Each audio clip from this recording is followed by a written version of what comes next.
And I think, as I wrote in our email, he's done everything he was supposed to do. His number one dream in life was to be an American citizen. He had a job lined up, and he had everything ready to go, and yet he did not meet our qualifications to legally come to the United States and become a citizen. Is that correct? And so he's come out, he wants to talk to us, and he wants to spread his message of, even though he's been denied his life's dream, he still believes in America, and he believes in our country, and he believes in what we were founded upon. And so he's going to talk to us a little bit about what it's like to live in a socialist country, and what American exceptionalism is, and why we should be very proud of the country that we have. He comes from Ireland, so he's got a little accent, maybe. And so, please, huh? No, we don't. No, none at all. We're normal. What are you talking about? So, please join me in welcoming Jonathan Dunn from across the pond, right?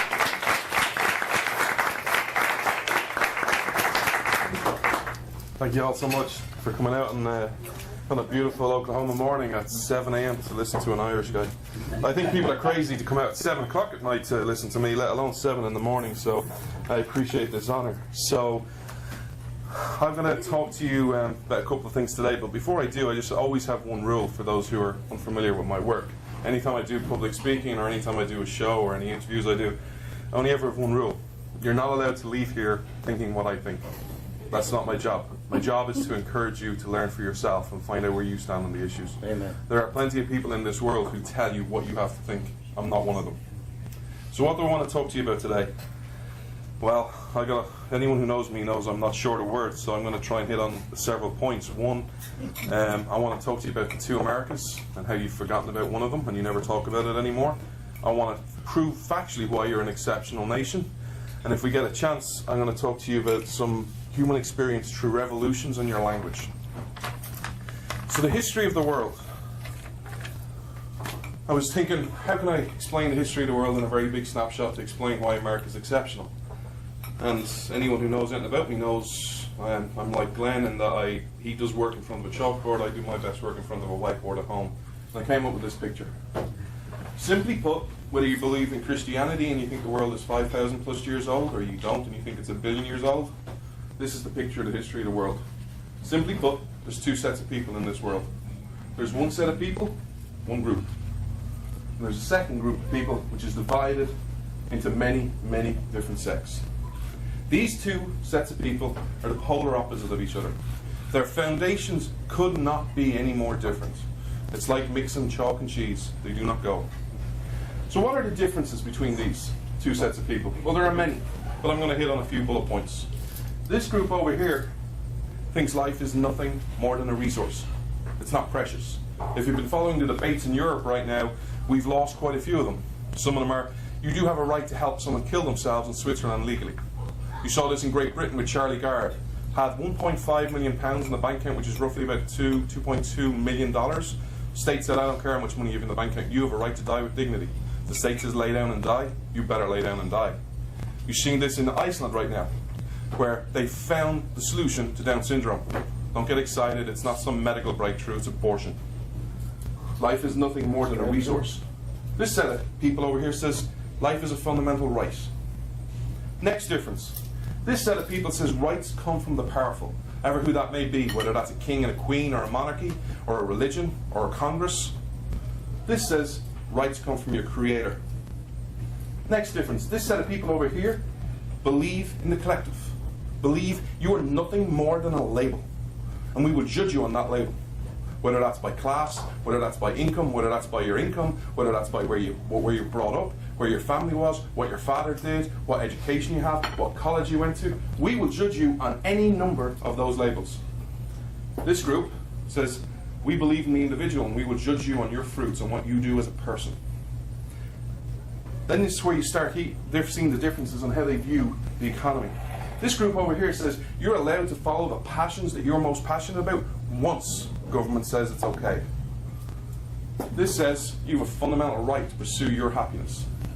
But even more so, this group of people says you have a right to keep the fruits of your labour, whatever the government says you're allowed to keep. This says you have a fundamental right to the fruits of your labour, because you're a free person. This is where the culture of things starts. It's getting really, really different between these two sets of people. This set of people says, you can't change the world. None of you can change it. You need me. You need me to be your champion. Elect me to get to the local parliament. I'll be your champion. You need a bill to fix an injustice. You can't do it. Elect me. I'll be your champion. This group of people says, you can change the world. You don't need anyone. This set of people, power is always from the top to the bottom. Everyone who's at the top will say, I want X amount of powers, and then everything else will filter down maybe to a Congress or to a Parliament, and then they'll decide what powers they want, and it will filter down to whatever other level of government they have, whether it's local, state, municipalities. This, the power is from the bottom up. This says there are no limits on government. Government can do what it wants, when it wants, whether it's fair or not, whether that happens to be by the King's decree or some bill passing with favourable ratings through a Congress or through a Parliament. This says the exact opposite. There are very much limits on government. This puts man as the ultimate authority. This puts God and nature. And then we can move even further into the culture. The last major big difference between this set of people will seek to tear you down every opportunity it gets. This seeks to build you up. It's like the old story Ronald Reagan used to share in the 50s, the 60s, the 70s, the 80s, and the 90s that we don't share anymore. What's the difference between a capitalist and a socialist? Capitalists and a socialist are walking down the street. And as Ronald Reagan used to tell, it was about a Jaguar, but that's not really an elite car anymore. So think of the most elite car you can think of. A Ferrari and Bentley and Maserati, whatever you think is elite. The socialist sees that car and goes, that's such a waste of resources. I'm going to go find out who owns that car and take it and share me and get me some of that. The capitalist turns around and says, I can't be bothered, I'll just go innovate something and get one of my own. The difference, tear down or build up. So let's put some labels on these, shall we? Let's clearly talk about who we're talking about. So who's in this first set of people? Well, again, regardless of how old you think this world is, some people in this group. Goes back all the way to the pharaohs of Egypt. Dynasties, Chinese dynasties, kings and queens, empires, dictators, oligarchies, theocracies. More labels you might be familiar with. You might have heard some of these in the news recently. Marxists are in this group. Communists are in this group. Socialists are in this group. Progressives are in this group. Nazis are in this group. Fascists are in this group. Populists are in this group. Tribalists, nationalists, and democracy are all in this group. It is divvied up so many ways. There's only one member in the second group. All by itself. Such a lonely old fella. America. The battle we have today is we need to understand the battlefield we're on. You look around at your culture today and you see social media. Everyone wants to make this a battle that's Republicans versus Democrats. It's not. That's just the manifestation of the world today. That's what politicians will do. They will make it about parties. The real battle, you could look at this world and go, well, what you've just said kind of sounds very much like a battle of liberty versus tyranny. Hello, sir. That would be true. You could even look at that chart and go, wow, John, that's really America versus the rest of the world.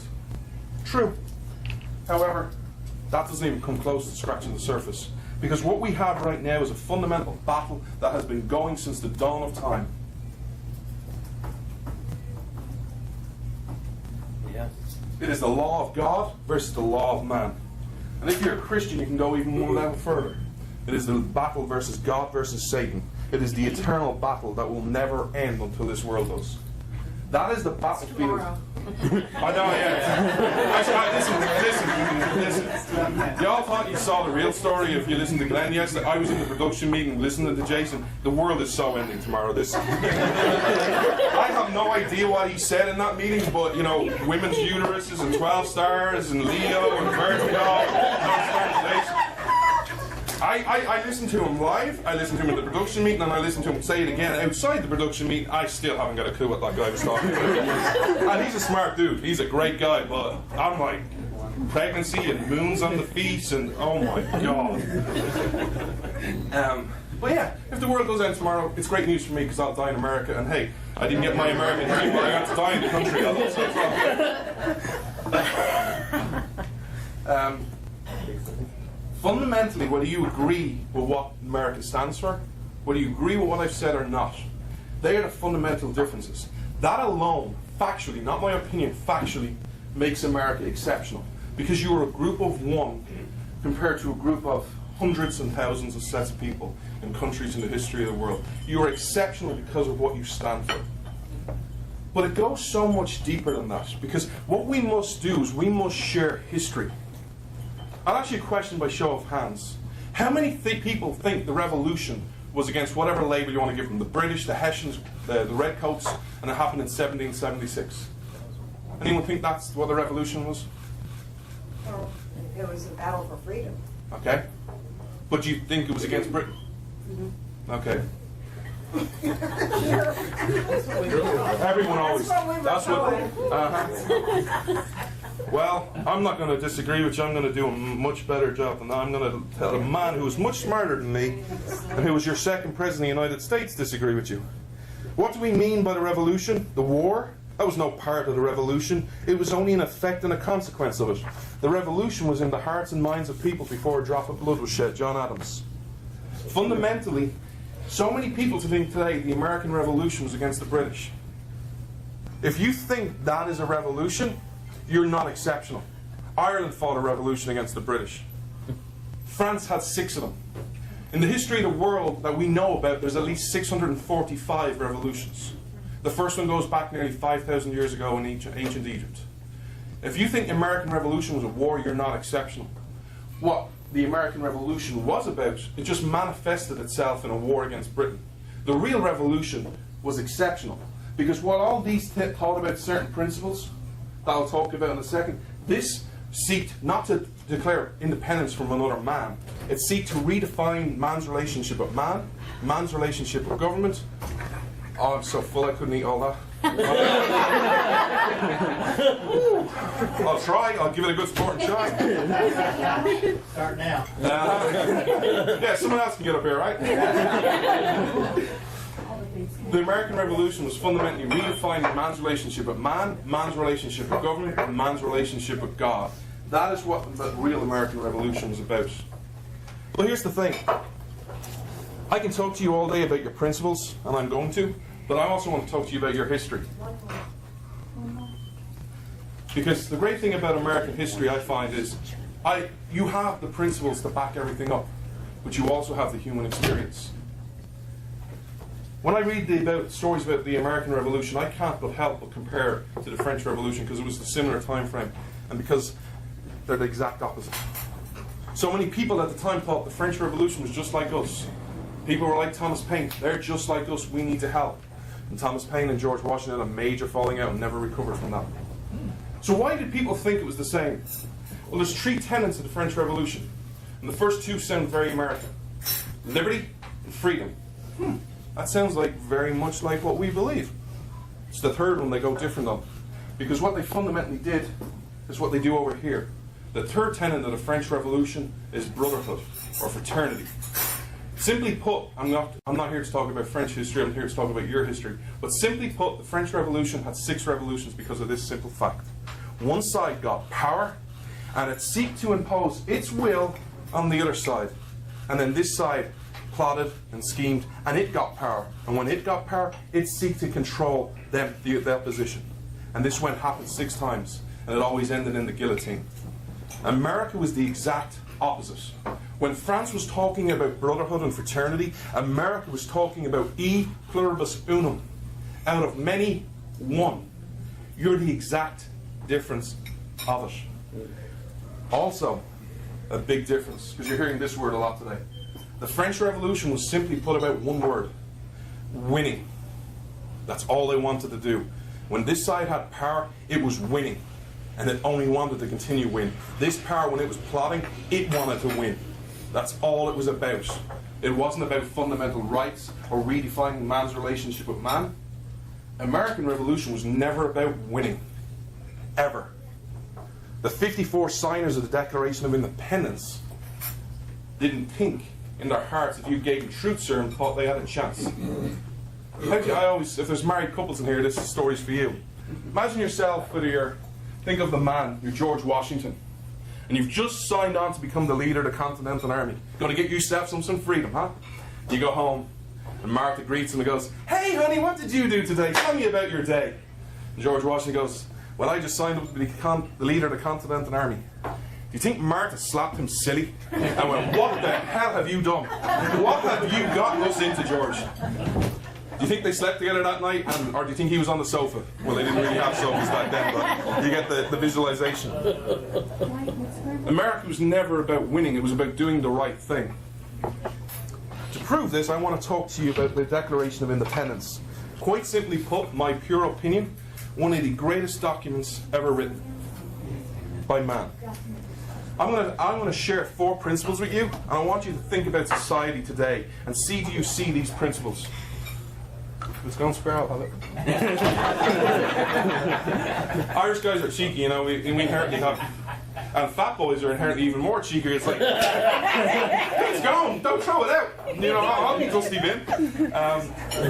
It's really not a good idea to put an Irish guy and a fat boy and talking when there's food around this place. I'm like, just shut up. I normally tell myself shut up, but then I'm looking at the food. My mind is saying shut up, and my stomach is like, sit down and shut up and eat. And I've already had breakfast, by the way. So think about society today, about these 4 key principles that your founders wrote. And think about the difference of how far you've come as a country.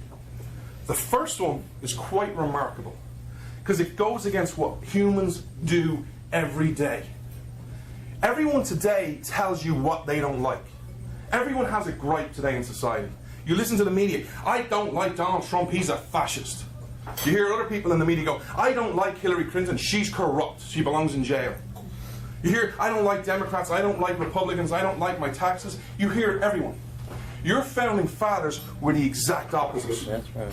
In a time when they had 27 major issues against the King of England, they didn't start off by telling you what they were for. They said, "Hey, buddy, will I have your attention? Before I tell you what I'm against, I'm going to tell you what I'm for." Revolutionary. No one else does it. How many people today tell you what they're for? Or do we all just focus on what we're against? We're for all men being created equal. We are for right come from God, life, liberty, and the pursuit of happiness, or as originally written, life, liberty, and property. Second difference. Everyone loves to talk about rights today. Everyone loves. Our friends on the right go, "I have a right to bear arms. I have a right to free speech." Our friends on the left go, "I have a right to contraception. I have a right to the same place." Good interpretation.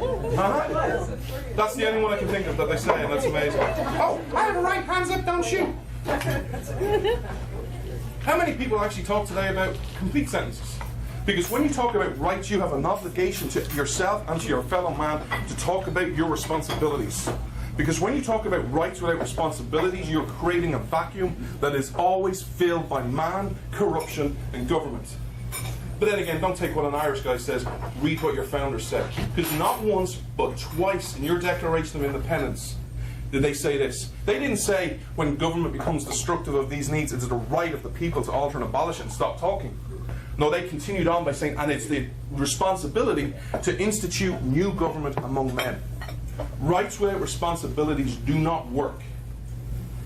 Third thing, honor.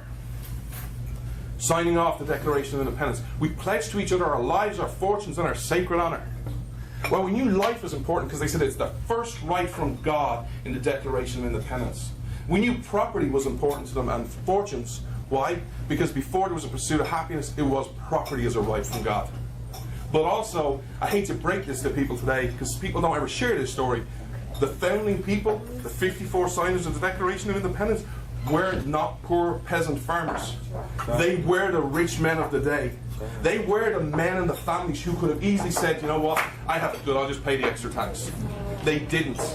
Because it wasn't about winning, it was about doing the right thing. But there was only one word your founder said, you know what, this word is good, but it needs a bit of oomph. It needs a bit of, give it a bit of welly. They said one thing is so critical, honor, and it must be sacred. How many politicians have honor today? How many people in the media truly have honor today? But that's easy to point out. How many people have honor in their everyday business dealings? Or will we screw our granny just to get an extra buck? And last one. And this is where I don't ever hear anyone talk about this wonderful line in the Declaration of Independence that is so key to understanding why you're fundamentally different to the rest of the world. Right below, pledging our lives, our fortunes, and our sacred honour. At every opportunity, we have sought redress in the most humblest of terms. How many people today have sought redress of a grievance in humble terms? Or do we go and say, get them and punch them? Do we say, let's tear down a statue? Do we flip people off? Do we get angry on social media? How many people who have great grievances actually do it in humble, kind terms? But again, John, that sounds like a lot of principles, and I get this all the time. It's 240 years ago. Who cares? Okay, great. I'll bring you back up to the 19th century, 20th century. Who won this battle?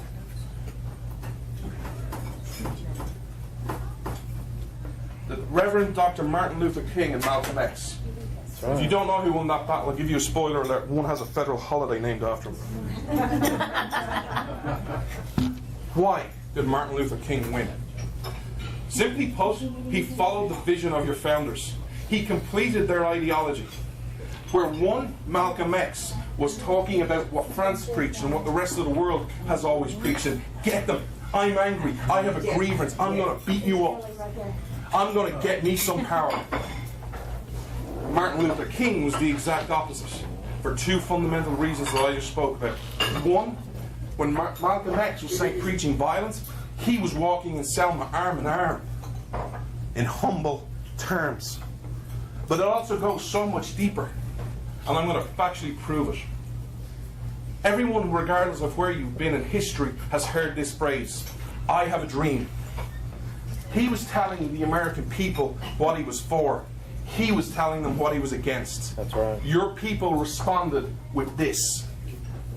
Factually, do you want to know how that's proven factually right? The stat no one will share with you anywhere in the media. 25%. Crash. The heavy 25%. I was the top heavy 25%. 25%. Want to know what that stat is? 25% of the people who turned up to Washington that day to listen to a black pastor speak about civil rights were white. Why would a white man in the 1960s turn up on a warm summer's day to Washington to listen to a black pastor speak about civil rights he already had? Because he did it in humble terms, because he told the world what he was for and not what he was against, and because fundamentally the American people are good. And when you tell the world what you're for and what you want America to be in a better, positive way, the American people respond. Always and every time. You knew Malcolm X was a Republican. Uh-huh. There you go. I can say a lot of people are Republicans, but That's right. it doesn't mean anything much anymore. Just a mark on a paper. Absolutely. Just nothing more than a letter. So I want to talk to you very quickly about your language. Because I don't know whether you realize it, but your language has been infiltrated. You're not using traditional American language anymore. The first one I hear, and I've heard this so many times in the media, it's so funny when I hear it because when you understand the origins, it's pointless. Apparently there's a great left-right divide in America right now. Left-right divide is not an American term, it's a European term. And even people on the left, the most ardent, progressive, communist, socialist, progressive, should go, this is the most stupidest term we've ever heard, we shouldn't use it. This should get united on both sides of the aisle, because it means absolutely nothing. It's not like you can say, I'm a proud progressive leftist because I believe nothing. As I sat on the left side of Parliament. I'm a proud right-wing Tea Party person, 9.12er, because I believe in nothing. I sat on the right side of Parliament. The left-right divide is nothing more than where you sat in Parliament. It's not based on principle, ideology, or any theories or ideas. It's the most ludicrous term I've ever heard. Second one, our good friend democracy. America is not a democracy. America is a constitutional republic. Amen. And God willing, it will always be one. Because democracy is fundamentally over here. It's in the law of man. If 50% of the voting public plus one says, I can do something, guess what? That's not about rights from God. It's populism. It's democracy. It's the law of man, not the law of God. You're not a democracy, and God willing, you never will be. The American dream. So many people love to message me going, I love the way you talk about the American dream. I've achieved the American dream. Good for you. What does it mean? I earned $1 million last year. Okay? I have a second home. I have a second car. I went on 4 vacations last year. I've achieved the American dream. If the American dream is about money, how is it the American? That's the Irish dream. The European dream. The American dream was never about money. Money was an outcome of the American dream. But it was not fundamentally about material objects. The American dream is about freedom, about opportunity. It's why you had the greatest slam probably in world history from Emma Lazarus. This is the Jim Acosta segment of the speech. Because he clearly hasn't got a clue what he's talking about. The greatest slam in world history was not delivered in anger. It was delivered in fact and love. Emma Lazarus, give me your tired, your weak, and your huddled masses who yearn to be free. What that was is a slam. It's saying to these people over here, everyone you say can't do anything, that you say has no opportunity, that pure out sucks because of their class system, because of their standard of living, because of their income, because of where they come from, because of their lack of college or not going to the right college. Everyone you say sucks and can't amount to anything, give them to me. Give them over here, and they're yearning for an opportunity. Gravity. Oh, I'm fully aware of gravity. I'm losing the battle.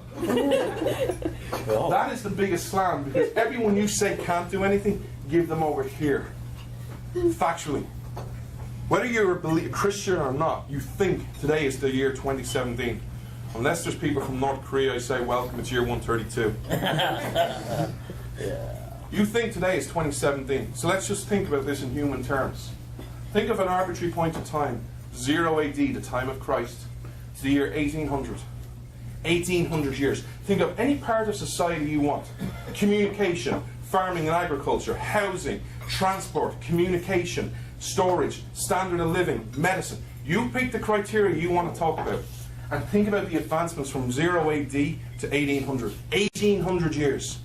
Now think of the advancement from the year 1800 to 2017. 217 years. You've seen more advancement than the previous 1800 years. Why? Because of the idea of America. That idea that you are fundamentally free, you can pursue your happiness and keep the fruits of your labor because you are a free person and you can do anything you want. You are not a serf and a subject to a king or a Congress or a parliament. I said earlier on, there are 2 Americas. There are. Think back to all the elections you followed, local and national, even at the presidential level. Donald Trump and Hillary Clinton, Barack Obama and Mitt Romney. Go all the way back as far as you want. Everyone focused on America, the country.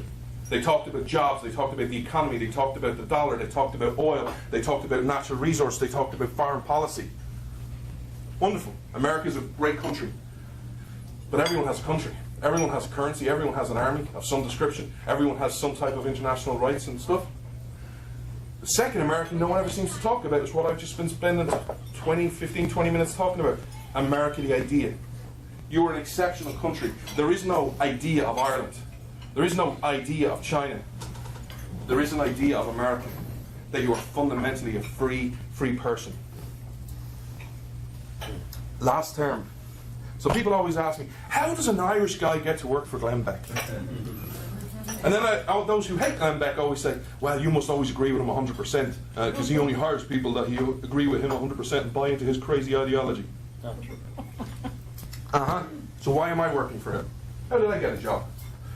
He was annoying me one week. And I mean, he was really annoying me one week. He was using a term which I'm going to talk to you about he shouldn't have been using. He should know better. So what did I do? In humble terms, I rang him up on his national radio show and called him out. That term is called the middle class. And then he hired me anyway, so maybe you should question him a bit, because he hired me. Whew. At least I don't let boards fall on my show. That's the first time it's happened, and it's happened twice. That term is the middle class. How can you intellectually be honest and say, I fundamentally believe all men are created equal? Yeah, I believe in the middle class. That's right. Because when you have a middle class, you automatically have three standards of people. The top class, the middle class, and the bottom. That's right. How can you say you believe all men are created equal if you believe in a class system? By the way, Britain has 5 classes. Lower, middle, upper middle. They never really say rich or upper class anymore. Upper was more of an 80s term. But they say rich and billionaire and millionaire. But most are more different than that. Your language. But John, top, middle and bottom isn't really so offensive, is it? What are you getting your knickers in a twist about? It's just words, right? Ideology, no. It's straight out of the Communist Manifesto. Divide you.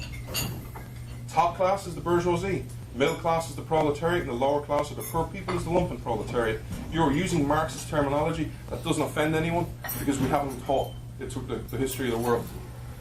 But it goes even so much deeper than that. Because everyone to a T, Donald Trump and Hillary Clinton go all the way back, have said some version of this statement.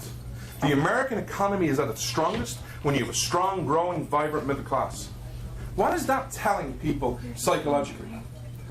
Be average. Be ordinary. Any college football fans here? Any college, seriously? Yeah, they're all. Okay, I know you're a Patriots fan, right? Stand up for a second. I'm going to deal with you. Right, watch this. Right, he should, if he wants to be average, he should accept this deal. 8 and 8. 9 and 7. 10 and 6. 11 and 5. 12 and 4. You're such a bourgeoisie hater, you know? Take a seat. The idea is not to be average and be. The idea is to be exceptional. Because America is an exceptional nation. Think about it as a parent. If your kid or your grandkid came home and went, hey, I've got a dream, I'm going to play in the major leagues. Wonderful, what are you going to do? I'm going to hit 250. Great! Imagine you go to your kid's baseball game this weekend and his first place appearance he goes, boom! It's a home run. And then you hear him say another one, and his second play appearance, well, I hit a home run the first time, I feel sorry for that pitcher, I'm going to let him get me out. He's going to strike me out. Do you think the coach should leave him in the game? Well, why? That's not fair. That's so bourgeoisie if you say you shouldn't make it out. The aim of people is not to be average. The aim of people is to be exceptional. You have many monikers, and I wish you'd take this one from me. Land of the brave, home of the free, land of justice. How about this? America making the impossible possible since 1776. There you go. Because here again, I'll talk to you about human experience. 1963 in your wonderful nation, JFK, with the assistance of Walt Disney, because he never gets the credit and the assist, inspired a generation to go to the moon. Imagine if he believed in fairness and just being average. Imagine he stood up in front of that podium and go, hey guys, this is what we're going to do. We're going to build this amazing rocket. We're going to go to the atmosphere, we're going to blow it a big kiss and come back down. Would that have inspired you? Because that's what being average is. Being exceptional says, we're going to the moon by the end of this decade. Yes, I am one of those nut jobs who actually believe you went to the moon. In summary, because everyone loves executive summaries, in case you've heard nothing what I've said, there is one word that these folk people seek to do, and what follows it makes them completely different. Everyone in this world seeks to empower. It's who you choose to empower. Those folks on the right, everyone there seeks to empower a king, a religion, or a set of men. This seeks to empower the individual. Which nation do you want to choose? Because here's the truth. People say to me, John, you're European. No, I'm not. I hate Europe. Why does Europe hate America? Why does the world hate America? They say a lot of words and they say a lot of things, and there are probably some different meanings to it. Fundamentally, here's why you hate. They hate you. You're the exact opposite. You show them what can be done. You embarrass them each and every day.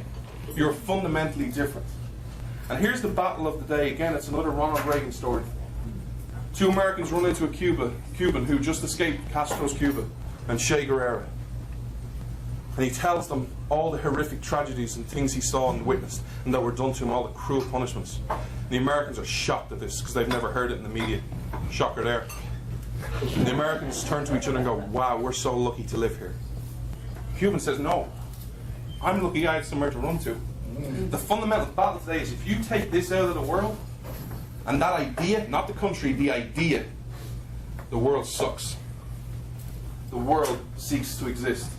The world seeks to have a beacon of light and hope for the world, of a way forward.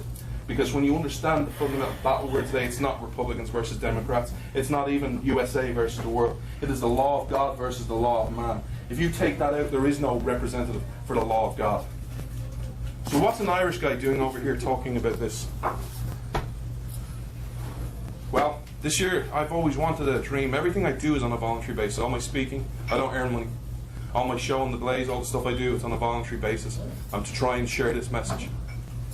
All I ever had was one way of getting over here was a work visa.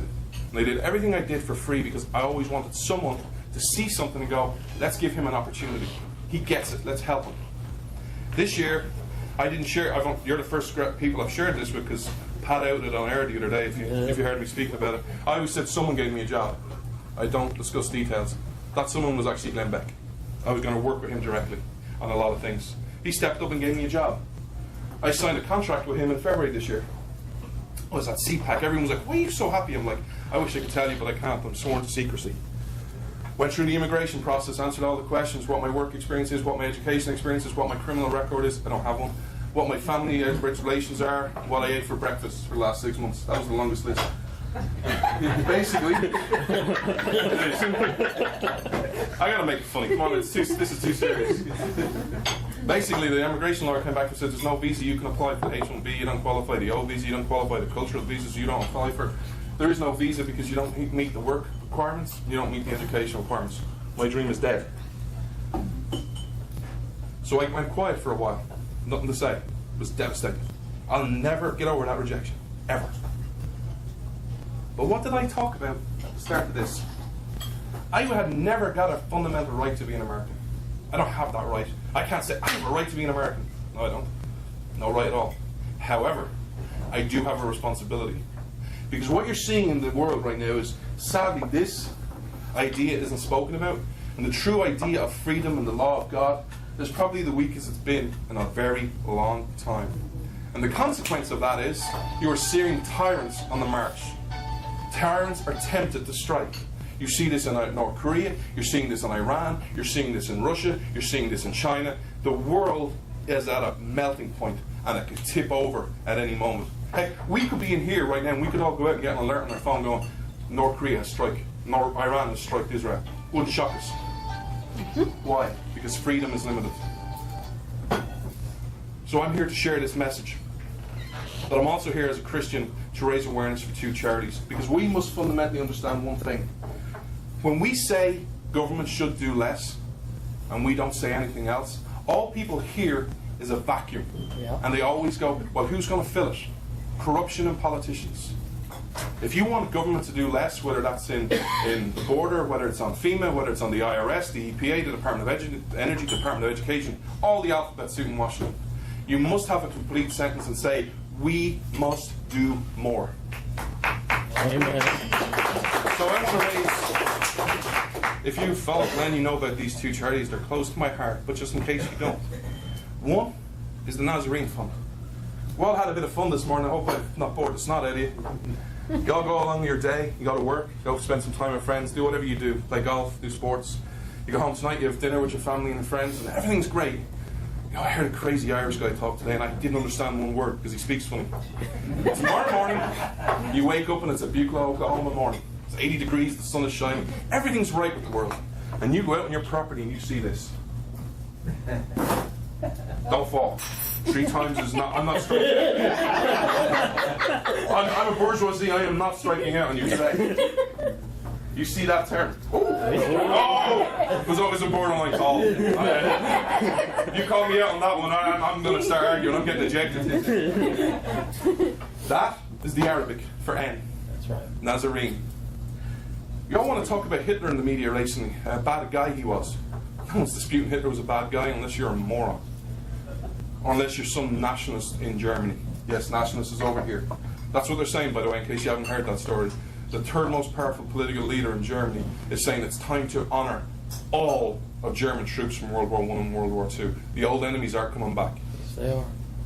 This makes Hitler look like an amateur. Fundamentally, all Hitler did was put people in an oven. ISIS right now are coming up with new and creative ways to kill you. Shoot you, behead you, drown you in a cage of water, tie explosives to your neck and blow your head off. If you're a Christian in the Middle East and you see that term, you have three choices. Convert, pay a tax, or die. The Nazarene Fund has given out humanitarian aid to 35,000 people in the Middle East and has helped evacuate 8,200.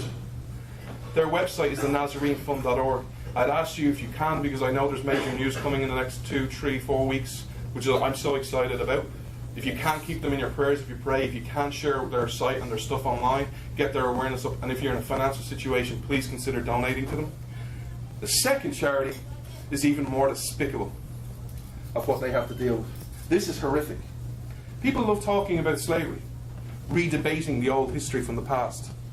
Okay, we can do that. We need to have a discussion about it. Because slavery, no matter who does it, when it happens, and what countries are involved, is fundamentally wrong. Because you have a right to be free, as I just said. However, what isn't reported in many places, right here, right now, this second, there are 2 million kids living in sex slavery. That's right. That's right. Who are raped 10 to 12 times a night. The younger they are, the more expensive they are. And if you happen to be the V, then you just hit the jackpot. The one thing you all can learn from your vets, I'm very blessed to have military friends. They give me foreign policy updates, they're close friends of mine, and I also have met many of them. I have yet to meet the vet who, regardless of his mental health or his physical abilities, who said, I served and I've done my part, it's time for someone else to step up. To a T, they all say, I did it, I do it again, and I want to do more. Yes. Amen. Tim Ballard is one of them. He served his country. Amen. He could have come back and said, I did my part, someone else step up, because less than 1% of Americans serve their country today. He didn't. He set up a charity called Operation Underground Railroad. They go in, they liaise with local government and police, and they pretend to be interested. I don't know how they do this and stay sane. I've said it to him privately. How you can pretend to be interested to have sex with a kid and transfer money over. As bad as that job is, that's only when their job starts. Because they have, and he said this story to me, and I'll never ever forget this story as long as I live. He told me about a mission one time where they saved a 4 or 5 year old patient boy. And he was sold by his own mother. And he said, what do I do with that boy? Just give him back so he can be sold again? As bad as it is and hard it is to rescue them, that's where the job only starts, their aftercare team. How do you build up trust in a kid who's been raped 10 to 12 times a night for maybe a year, a couple of months, 3, 4, 5 years, who's been asked to do horrific things to men and women? So far, they've rescued over 693 people and made 302 arrests. That is, if we want government to do less, we must do more. Amen. That's these people right here. Their website is the OURrescue.org. They also have exciting news coming out in the next month. What's Follow the them. website? OURrescue.org. I want to just finish up with 2 quick points. I know I'm running a bit over. I apologise. I wasn't expecting to have so much fun. I wasn't expecting that to fall 2 times. 2 and a bit times. I want to close with just a couple of quick comments. One, I don't believe in any of your presidents or your congresses or your Supreme Courts. I believe in each and every one of you. I share the sentiment. If you've ever listened to my show on the Blaze, which hopefully will be coming back in this, I have exciting news coming in the next couple of weeks. If you ever listen to anything I say, I always finish my show on the Blaze the same way each and every week for a reason. Because regardless of what we spoke about, whether you agree with me or not, I want you to hear one thing. I share the sentiments of the Tocqueville. America is great because Americans are good. Because when I think of Great Britain, I think of a queen. When I think of Iran, I think of an Ayatollah. When I think of North Korea, I think of Kim Jong-un. When I think of America, I think of each and every one of you. I think of the stories I've learned, which I can't wait to share. I just haven't had time to process them and deal with them. Of Houston. Of people stepping up. I had the honour of meeting a gentleman on this trip, I will share this story with you, who hasn't had light and heat in nearly 3 weeks now. He can't afford it. Yet that man has money and has found money to put gasoline in drums to go down and feed generators. America is great because Americans are good. That is when you're at your best. You're at your best when you're the Statue of Liberty. Not when you're listening to the voices saying we need to be more like them and we need to be more like Europe. No. When you're at your best, you're holding your principles firm because they're eternally true, because they are the law of God and nature. But not when you're angry. When you're your best, you're shining that light saying, you can have this too. You can be that idea. Anyone over here can join us. Because your founders didn't say all Americans are created equal and all Americans have rights from God. No, they said all men are and all men have rights from God. The aim is not to dismiss them and demean them and get them upset. The aim is to get these over here and understand and get the world to finally admit every ideology and every set of people that live belong on the ash heap of history.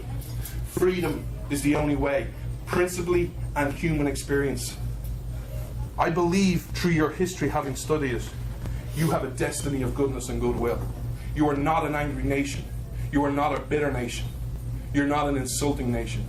You're a nation which is fundamentally good because of your people, but you're also shining the light for the rest of the world. And the last thing, we must be the generation, whether you're young or old or whatever race, doesn't matter, colour, sexuality, who you sleep with, what's your income. We must be the generation that looks to the past and remembers on all the good and the bad that you've done, but we focus on highlighting what America can be and what America must be.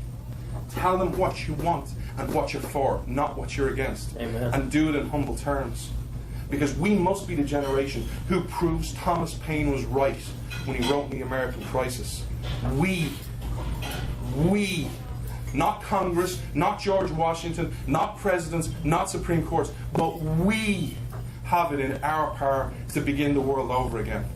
Let us set that chart of history forward and let us tell the world what we are for, not what we're against, and do it in humble terms. Not my words, your words. Because I wish I could say this is my history. I really could. I would love to be able to stand here and say, that's my history, yeah, come on, let's do it. I'll never have that honour. You do. It's your history, your heritage, your principles. I'm just your biggest cheerleader, or the biggest cheerleader I can be.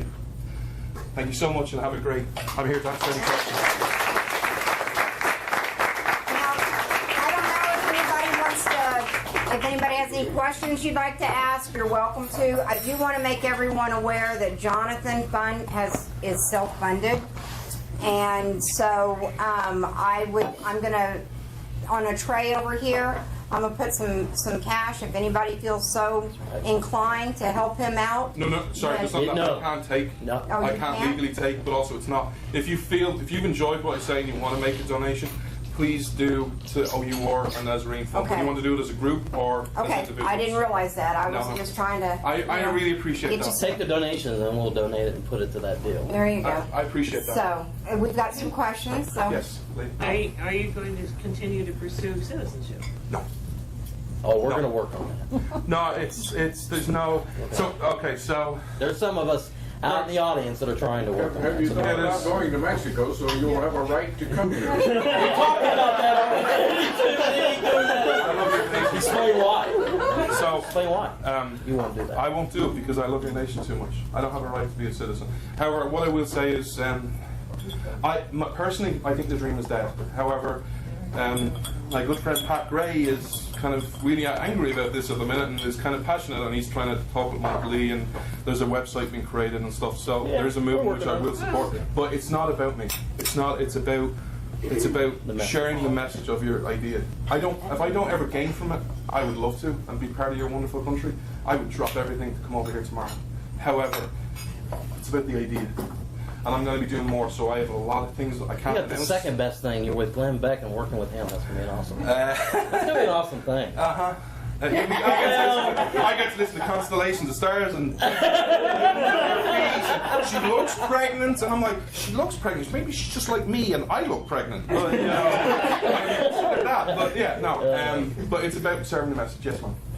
This is a little bit off topic, but Sure. I'm sure I'm asking. Americans do not understand what's happening in Europe. Why do these people accept losing their culture, losing their everything? Why are they so passive? I don't get it. Because of the culture. Because of the culture. When you've been told for 5,000 years or a billion years, whatever you believe the world is old, if you can't change anything, just accept it. The people in power will decide. But to be, They don't know any different. They don't get fundamental God. I'm 47 years old, and I have not heard this message told from anybody in the United States of America today. This message is awesome. This has inspired me because I am sick of the fighting on the left and the right. I'm sick of it all. This is what we need. can you Amen. be saved? I mean, it is. No, Europe is going to fall, whether it's through terrorism, whether it's through... So my biggest fear, and I've said this for a long time, my biggest fear in Europe is not Islamic terrorism. My biggest fear is that you're going to have a king people. Because what will happen is there's so many weak, they will be overrun financially, which they are. Europe is... Let me give you this an example that you'll understand.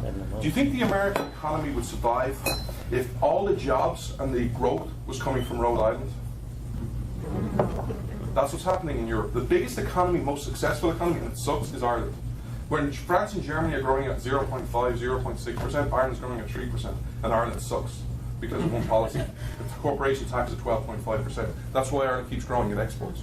You have all the head offices, Facebook, Google, joining for that corporation tax. Everything else sucks. The corporation tax policy is not bad. So if Ireland falls, Oh no, well, Ireland's, it's not linked to it, but that's the most successful growth. Everyone else is anemic. It's 0 to 1%. Every quarter, and it's not going to do it. So it might fall financially. However, what's more realistic in my eyes is something will happen, and I don't know what it is, I can't even imagine it, where the people will either snap out of it and go, we must do something, and Putin will say, y'all can't do it.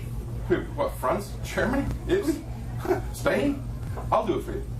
However, when I fix it for you, because I have a record, because we all know what Russian did to the Chechens. Hey, he invaded a country. If you want to be just political and just put all the good and bad aside, he's undertaking the best war. He has invaded a country.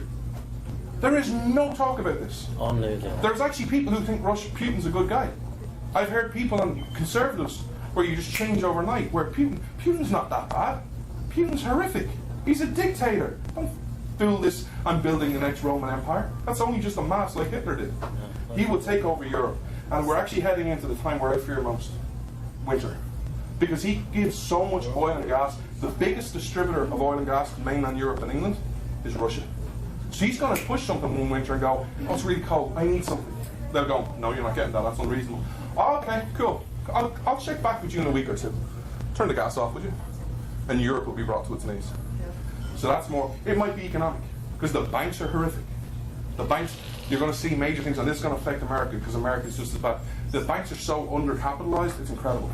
Their assets to liabilities are so inverted upside down, bad debts are going to happen, pensions are going to start coming, pensions are going to be a big issue over here as well. Oh, but we're getting ready to sell off our bonds. Huh? We're getting ready to sell off our bonds. I know, it's wonderful, isn't it? That's so stupid. It's brilliant. You can sell more to Apple. Oh, yeah. So that's the thing.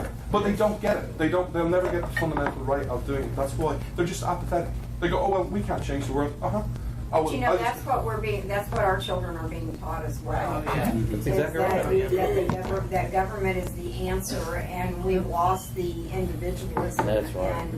And how the empowerment that being an American brings. Yeah. And in fact, and thanks to Obama, I think in large part, it's almost like some people are embarrassed that they're American.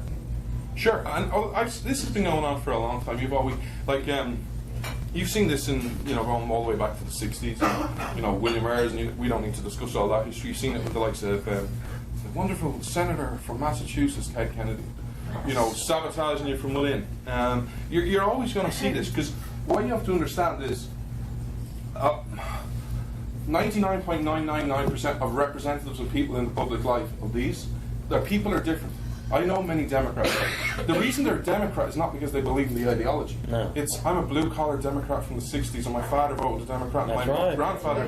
They don't believe all this stuff. I have Democratic friends who go, hey, just so you know, will you tell people who you know, Antifa does not speak for me, so don't do it. The people in the public life, they want this. People over here, I'll be generous, 95%, either want it or don't know the difference between these two and are attracted to it because it's human nature. How many politicians do you think actually truly know this? I used to have a lot of friends on the Hill, not many, I can tell you that for a fact. And I'm not going on GOP, I'm going on Conservatives as well. Conservatives don't get this. Amen. I remember being part of Conservative conversation. I was one of those evil Conservatives who actually back in 2002, 2003 was having debates, hey, we need to cut spending. Y'all are just going crazy right now. That was under George Bush. Remember those good old days when you like had a debt of $7 trillion? Remember those good old days? And we were evil for wanting about a 10% cut or a 12% cut. And that was extreme. Back then, there was people who said, just do 5. Yeah, you say 12, I mean, you might get 5. Now Conservative stands for, which I shake my head at people I still know. So they want to grow the government by $1 trillion, and your compromise is you want to grow it by $500 billion, and that's a Conservative principle? Wow, how much we've changed in 10 years. You're all seeing this all through the time. So, that's the sad truth. Yes, ma'am. I also think that, or I have this question. It seems to me that that religion in Europe is pretty much dead. Is that true or is it not true? And the same trend is happening in the United States too, for that. Bad. So you are becoming. So one of the things I want to work at, and I can't share how I'm going to do this, but because I don't know the full answers, but you are becoming in religious terms very much like ours. Yeah. Where Christian, so I'm a Christian. So there's if you're not a Christian, just ignore what I'm about to say, because unless you want to become one, I'll share Jesus with you all day long. Is you're becoming like Ireland. So Ireland has 2 religions mainly, Catholic and Protestant. Both think there's a God, believe in the same God of Abraham, Isaac, and Jacob. Both believe God is scriptures are a direct gift from God, and both claim Jesus Christ as their Savior. Yet they hate each other. You know, people who I see in America who are Christians and go, oh well, it's them are the problem. I'm Catholic, it's the Protestants. Oh, I'm a Baptist, it's those Southern Baptists who are evil. I'm like, did you all read your scriptures? Did Jesus say and God say about one body, or did he say, well, here's the Catholic is this hand, and this is the Protestant, and this is the Baptist, and this foot over there is the Southern Baptist, and you see this little hip here, that's the Pentecostals, and we just don't get on, we never talk. That's not what I read in my scriptures. What I think is lack of religion. I mean, there may be people who nominally might say, well, I'm sort of religious, but to me, Well, I'm a person who thinks the world actually needs less religion. It needs more faith, because of those things. But what I will say is, you're starting to see a term in Europe right now, and I will say this: 99.999% do not know the history of this term. What you're starting to see it growing of, which frightens me because I do know the history, is I'm a New Testament Christian. Hey, I'm all about Jesus. Oh yeah. I'm a New Testament Christian. I'm all about Jesus. Jesus started the New Testament. I don't want to know anybody else. They mean it from the best type of thing. First of all, you can't take God's story and go, hey, that part, I don't want to know. I only want to focus on this part because it's kind of like a complete book. However, if you don't understand why that's a worrying thing, what Hitler did in Nazi Germany, what the religious did was, you're a New Testament Christian. Wonderful. Why are you a New Testament Christian? Well, the Old Testament, that's the Jewish history. We don't have anything to do with that. That's why it is. The old enemies are coming from the past. It is true ignorance that they're doing it. But also, they're not preaching the stuff that they should be preaching. So, I've heard from a pulpit, Jesus was a Palestinian. Yes, I walked out. I've heard Jesus was a socialist. I started to walk out and my mother literally pulled me back down, and I didn't want to cause her embarrassment.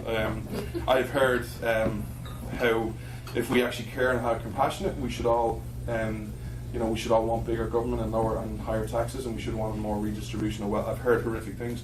I've also seen nuns in New York, which baffles me. They're Catholic nuns and they believe in abortion. You're starting to see all these rights.